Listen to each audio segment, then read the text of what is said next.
Hello and good evening, Carla Simón. Thank you for your Hello. Applause. Thank you.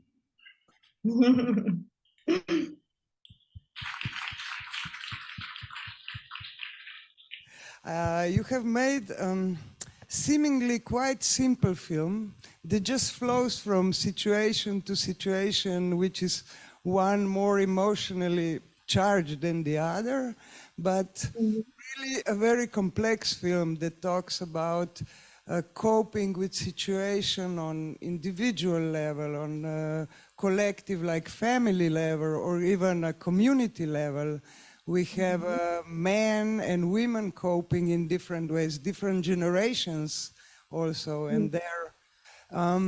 But you have made a film about people of Alcarràs, which, if I understand correctly, is also your homeland. So could you tell us a little bit how you chose to make this film, to take this story and make it into a film? Yes. So, well, this is actually, it's not my homeland because I grew up in another village. That is the village where we set my first film. And this is my mom's village. So in Alcarràs, my uncles cultivate peaches. And it's the place where I usually go for holidays, no, in summer and Christmas. So it's a place I know, but still we needed to do a lot of investigation in order to talk from the inside of the family, no, and from the people who live there. So I talked a lot to my family, and also I invited to write with me Arnau, who is the co-writer, because he's from a small village very close to Alcarràs, and he also comes from a family of farmers. So this was very useful. And at the beginning, when we started writing, it was like the most obvious choice was to tell this story from Imet's point of view, who is the father, no? But then I was like, well, I'm not like a middle-aged man who is a farmer. Like, I know my uncles, but this is a perspective that I didn't feel comfortable with. So I realized that I am part of a big family, and maybe it was like better for me to tell the story from the perspective of a whole family, from everyone, no?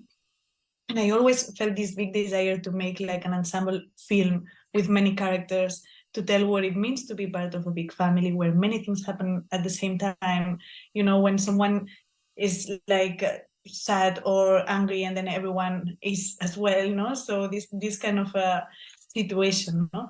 So that's how we decided to make an ensemble piece that that was quite complicated to write, actually, because the emotional journey is not of one character, it's of the whole family. So building this was like a little bit like a puzzle, and we ended up doing like, I don't know, like 23 drafts of the script. So it took us a long time to be able to put everything together and draw all the characters.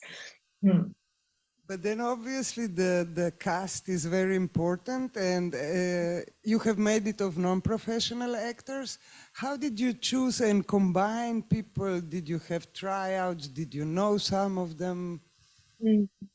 Yeah, well, we did a big casting process. And luckily, we started it before COVID, because I think that this casting during pandemic would have been impossible, because we went to all the little villages with a caravan and we went there during the festivities, no? So we would just watch a lot of people and invite them to come like right away to the caravan and make a casting there. Or also we went to cooperatives, that like the one that you can see on the film, to bar, restaurants, I don't know, like schools, high schools, to places where there were a lot of people.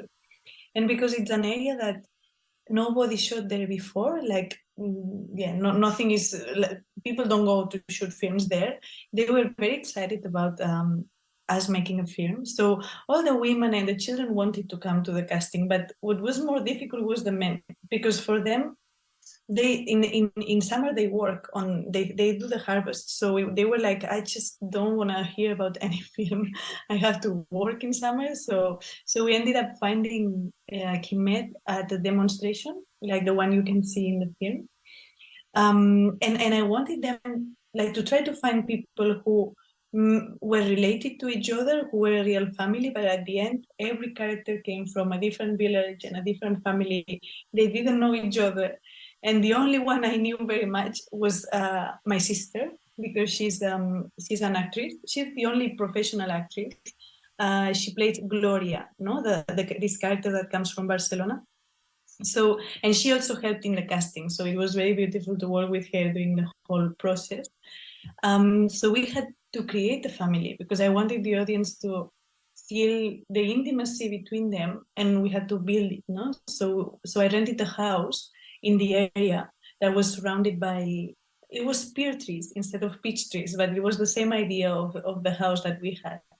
And over 4 months, they came all the time that they could, no, like in the afternoons, weekends, and we just spent a lot of time together.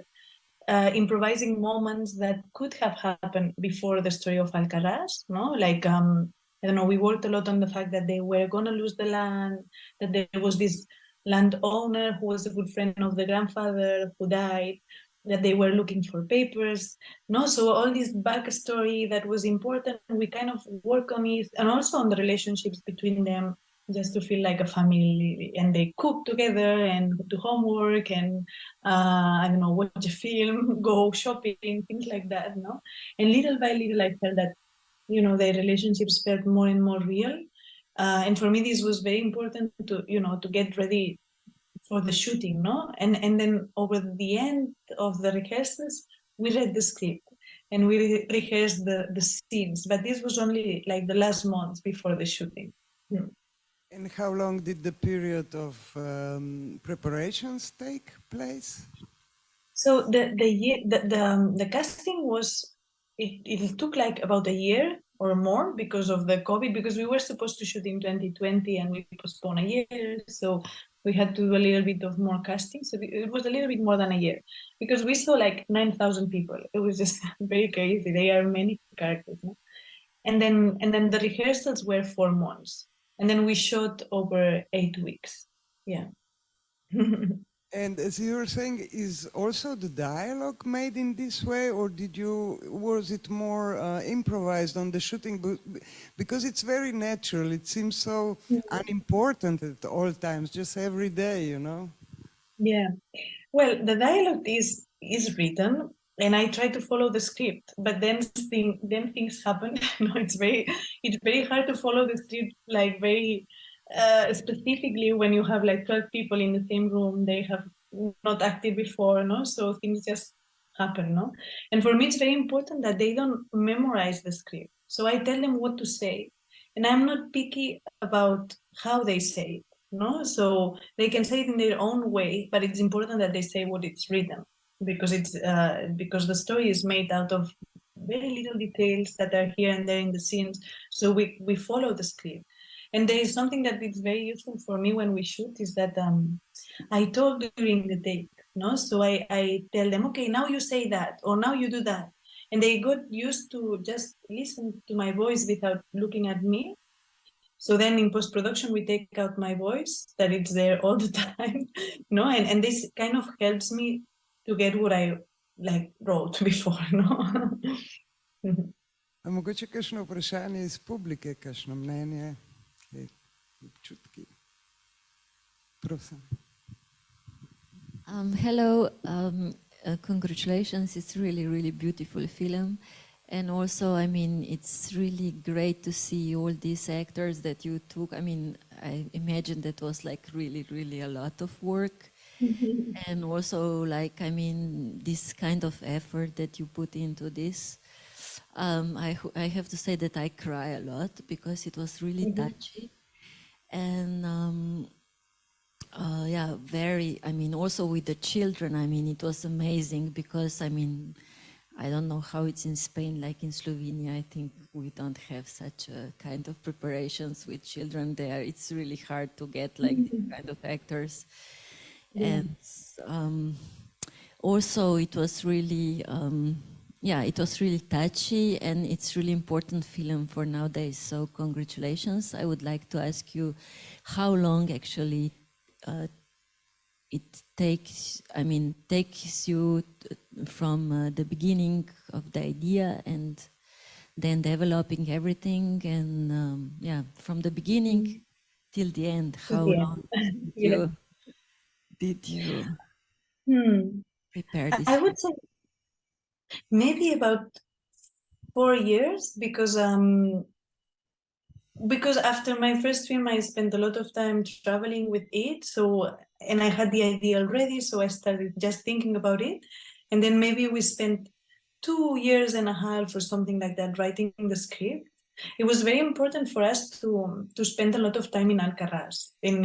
So with Arnau, the co-writer, we spent 2 whole summers living in the farmhouse of my uncles. So we would just wake up, you know, and go to see them in the harvest, talk to them. And then there were things that also happened while we were there. I remember one day that we were writing, and then we heard like, fuck, and then we went out of the house, and it was my cousin who was helping his father that dropped a big box of peaches when he was trying to put it in the tractor, no? And this was like, the image was so striking that we decided to put it in the film, no? So there were little things that, you know, spending time there, just waiting, observing, talking to people was very useful for the script, no? And then the preparation was, I mean, as I said, we started the casting while writing, because we knew that the casting would be long. But yeah, we spent about 1.5 years maybe for the casting, and then on the last 6 months before the shooting, it was all the preparation. No? So I would say that all in all, it was about 4 years. Also, then because the editing was long as well, no, it took us a little longer than usual because it was complicated. We shot a lot. There were scenes that we shot in a very, like, let's say, conventional way, no, like take 1, 2, 3, but there were moments that were more improvised, like the children playing. So we had a lot of hours of shooting, and we spent like, I would say, like 4.5 months or almost 5 months for the editing, no? So yeah, it was a long process, plus the pandemic in the middle. So we had to, you know, stop, and then I was writing something else, and then we went back to Alcarràs, no? Še kakšno vprašanje mogoče? Perhaps you could tell us a little bit about, because you said that you were giving directions to actors during shot, but there is a very, very liquid, I think, camera also, and also the action of the people going around, going there, here, in one shot. Probably you weren't telling also the camera what to do at the moment. How did you manage this? What was your, you know... Yeah. Yeah, there were moments where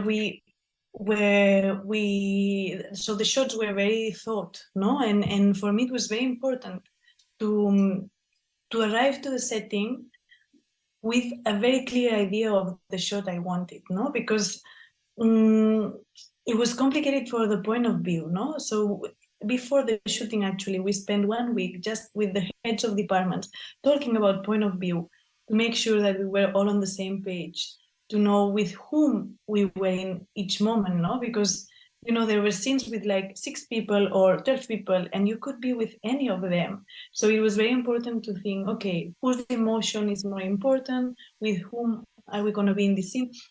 Who is going to end this scene? Who is going to start that other scene, no? That goes after. So all this was very important to think it very well before in the shooting, because then it was easy to get lost. And maybe there is a little kid doing something and you want to shoot them, but it's more important the emotion of the mom. So we have to be clear where we are, no? So that was very useful, because then, you know, this idea of going from one character to the other was something that we knew where we wanted to go, no? And the camera was trying to do that, no? Just going. In English, I think they say this French expression like pass the baton, which means like you go from one to the other, that goes from the other to the other to the other, no? And so they pass the emotion, and also the camera helps to that, no? So obviously there were scenes that this worked very well. So we would be like, okay, so this is our idea, and we go and do it. And then sometimes it didn't work, so we had to adjust it or cut a little bit more than we wanted, no? But it was very useful to rehearse on the last month before the shooting in the house. and in the places where we would shoot, with sometimes the director of photography, because it was a way to stage a little bit everything and make sure that whatever the actors did felt natural, no? Because for non-professional actors, it's very important that when they move, it's normal, like it feels natural for them. Because if you ask them something that they feel that it's strange, you can feel it, no? The camera can see it. Yeah. So it was important that the camera adapted a little bit to them too. Did you shoot many versions of the shot, or did you have a lot of material in the editing, and did the film come out as you were planning, or did it change? Yeah, we shot, I think we had like 100 hours at the end, more or less, a little bit less. So, but it depended on the scene. As I said, there were scenes that were like, maybe we had, I don't know, 5 takes for each shot, or maybe if it was a more difficult shot, we would do up until 12 or something like that.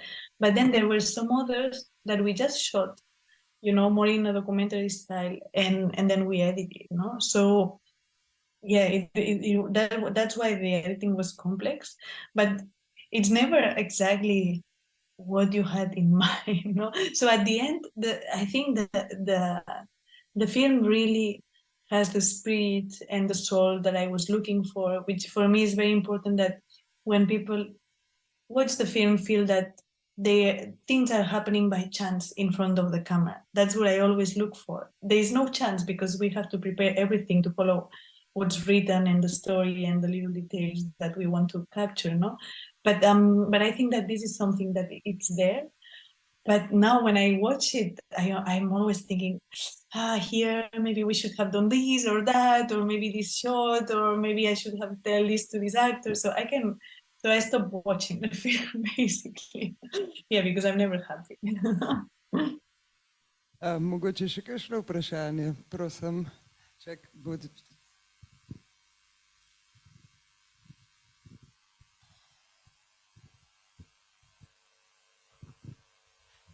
Congratulations for a really beautiful film. It put me in nostalgia on my childhood also a little bit.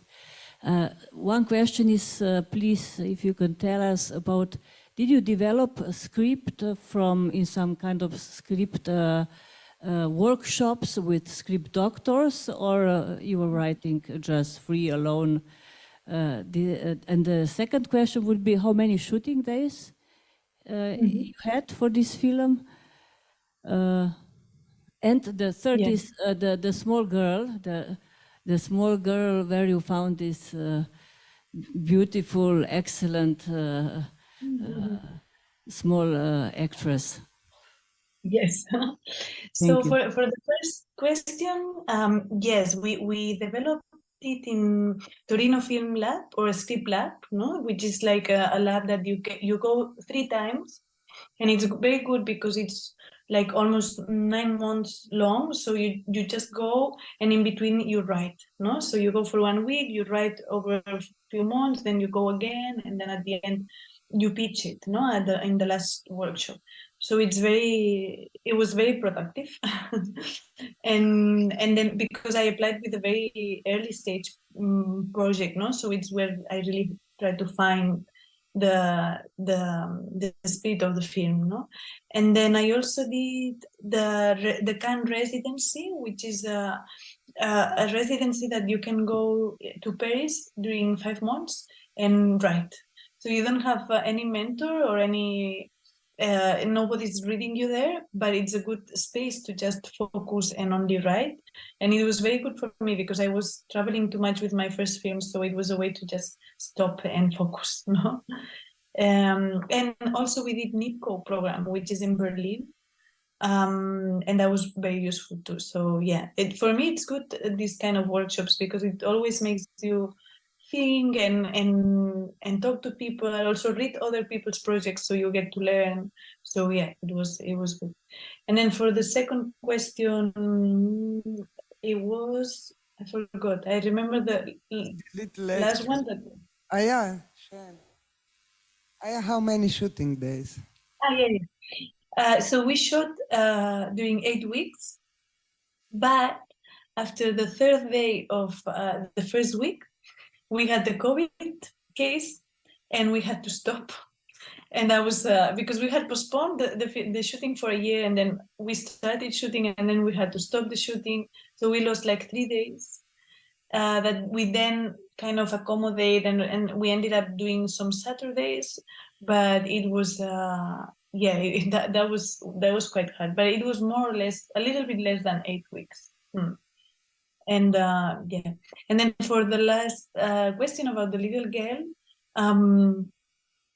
yeah, I mean, she was for me, she was like an angel when we found her, because I really knew that she was very special, because she's super creative when she plays, when she suggests a lot, no, which is very useful when you are directing children, the capacity of playing and inventing, no. So she really gets into the game, and she has something that I imagine for the character, that it's that she's very bossy.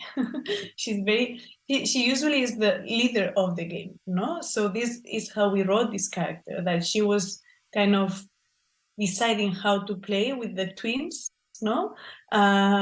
So yeah, this was something that she really has in real life, no? Because I always think that it's important when you pick people that are non-actors and also children, that you try to find people that are very similar to the characters that you wrote, no? So this is very useful, because then it means that you know that they are more ready to do this character. And also she, for example, she's the smaller sister of her family, and this is also helpful because she's the smaller sister in the fictional family too, no? So there are some little things in their real life that can help when it comes to develop or to build the relationships between the characters, no? Še kakšno vprašanje mogoče? Perhaps, no, let's not talk about the budget. Or no, I have a silly question, or maybe that we have in the film two. I would say, I lost the English word. I'm sorry. Two things that are dangers, and I would say that the rabbits are like danger from the past, let's say, but it's a nature danger. And for example, water is the danger that somehow is very dangerous, but still somehow managed by people. And then we have the new danger, which is the solar cells, which is driven there by a human being, but it's still totally motionless, but they can't even interact with it. It's just a fact. And it's a very scary feeling, I would say. Although the rabbits are quite scary also, as they're just no end of them. So they are everywhere there, like they are a plague, no? So they have to kill them, otherwise they eat the trees, no? But it's true that they are very used to this, no? So at night there are some hunters that go and hunt rabbits, and in real life they can kill like 300 rabbits in an hour. It's that crazy, but they need to do that, otherwise the ecosystem would go really bad, no? And the idea of the solar panels came to us because this has happened in the area, like in the area of Alcarràs and in all these places where people cultivate the land, they are putting solar panels. And for me, it was very interesting that they have to leave the land for something that we need today with the climate change even more, no? So we really need green energy. So it's a good thing. So the problem, or it becomes more complex. It's like a dilemma, no? So you can understand that there is a guy who says, look, you had an agreement from the Civil War with my granddad. Now I want to put solar panels in this place because it's easier, no? And you can also understand that there is part of the family who wants to go and work with them, no? So it makes it more complex, but at the same time, it's true that for me there is something that we have to think in real life, that it's like, why Spain is a big country, why do we end up putting the solar panels in places where there are farmers who can cultivate the land, no? And this is happening. So I think that we have to rethink the way that we worked on green energy. I think that we have a great opportunity in Spain with the weather we have to work on green energy, but how do we do that is the question, no? So at the end it's like, and when you see solar panels in the area, it's really crazy, no? Because it's like you see all this nature that is built by men because they are arranged trees, but you see all the trees and then suddenly boom, it's like an alien there, and it's like a whole solar panel area where there are a lot of them, no? So yes, it's a bit strange for the landscape too. Mogoče še kakšno vprašanje?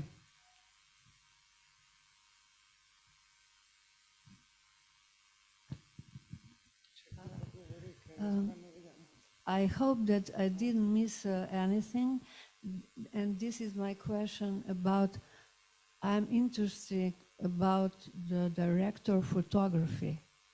Who is he or she, and how did you cooperate?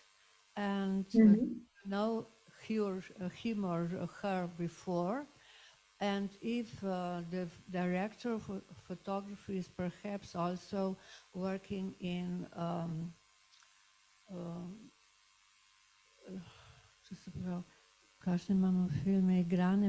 in documentary films. Yes. So it's a she. Her name is Daniela Cajias, and she's from Bolivia, but she has been living in Spain for a while now. And I knew her through her work at the beginning. So I had seen a couple of films that she did, and then I called her and to work on a small project that we did for the TV. It was something really small, so we just got to know each other, no? And then we decided to do together Alcarràs, no? And she has made documentaries before, but she was not operating the camera in Alcarràs because as it was something that we needed to think a lot about, the compositions of thinking where the camera goes, with whom it is, and there was like a lot of thinking also about light, because she usually works with natural light through mirrors. So she, even in the inside, she reflects the sun to go inside of the house, no? So she was very busy, and we decided to have a camera operator that she know before. And it was actually, he hadn't known documentaries before, but they knew each other, no? So it was a good tandem, and yeah, so it was a very good experience to work with her, just because she's someone that understands very well, like the idea of working with non-actors and how the camera has to adapt to them, and how you prepare something and you get there with a lot of ideas and with your papers and everything very well prepared, but then you have to watch what's happening with the actors and react to that, no? So she's very good at this idea, no? Of, okay, maybe at some point the light is not perfect, but we need to shoot because there is a kid that will get tired, or that it's good right now, no? So she's someone that is very sensitive to the people that she's shooting, and I think that in this kind of films, this is very, very important.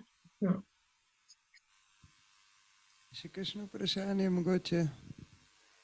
Perhaps just for the end question, at what point did you decide or want to have tears from the father of the family? It's probably not something that we see. I mean, it's not something that we see in everyday life, and especially not in rural environment and so. That was something that we decided quite early when we were writing the script, because For me, now that we are, you know, that there is like this whole new generation of women making films, and we talk a lot about this importance of women making films and portraying women in film, no, and characters that have problems or stories that are women. For me, it's very important also to think about how we portray men, no, because up until now we have been okay with men portraying women, and this is also new, no.